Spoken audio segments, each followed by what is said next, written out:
குதிரை பேர வழக்கு விவகாரத்தில் கைதான 5 பேருக்கு 2 நாள் போலீஸ் காவல் விதித்து அனுமதி வழங்கப்பட்டிருக்கு அப்படிங்கிறத பார்க்குறோம். திருவல்லிக்கேணி போலீஸாருக்கு சென்னை முதன்மை அமர்வு நீதிமன்றம் இந்த அனுமதியை கொடுத்துருக்குறாங்க அப்படிங்கிறத பார்க்குறோம். திருவல்லிக்கேணி போலீஸாருக்கு அனுமதி அளித்து சென்னை முதன்மை அமர்வு நீதிமன்றம் உத்தரவு கொடுத்துருக்குறாங்க. தாவேக்கா எம்எல்ஏ கிட்ட குதிரை பேரம் நடத்தியதா பதிவு செய்யப்பட்ட வழக்கில் கைது செய்யப்பட்ட திருநாவுக்கரசு, தியாகராஜன், நரேஷ், ரமேஷ், கார்த்திக் இவங்களை 5 நாட்கள் காவல் எடுத்து விசாரிக்க அனுமதி கோரி திருவல்லிக்கேணி போலீசார் வழக்கு தொடுத்திருந்தாங்க. இந்த நிலையில் 5 பேரையும் ஜூலை 10ஆம் தேதி நீதிமன்றத்தில் மீண்டும் ஆஜர்படுத்த போலீசாருக்கு உத்தரவு பிறப்பிக்கப்பட்டிருக்கு. இது தொடர்பான முக்கிய செய்தியை பார்க்குறோம். கூடுதல் விவரங்களை செய்தியாளர் சுரேஷ் விவரிக்க கேட்போம். சுரேஷ், ஓவர்டியூ, முழு விவரங்கள் என்ன?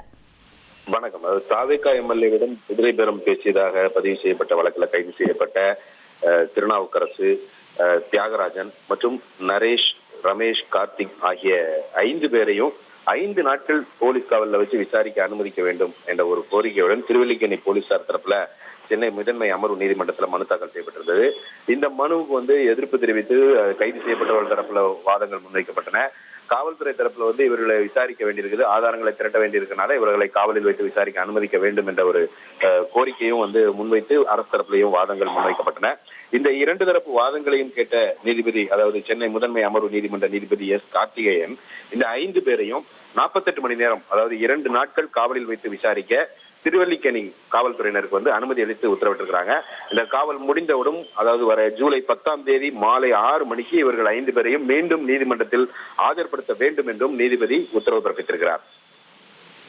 நன்றி சுரேஷ். இனி செல்லும் இடமெல்லாம் செய்தி.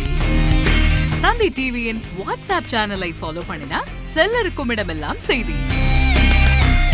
இதோ QR கோட் இப்பவே ஸ்கேன் பண்ணுங்க, ஃபாலோ பண்ணுங்க.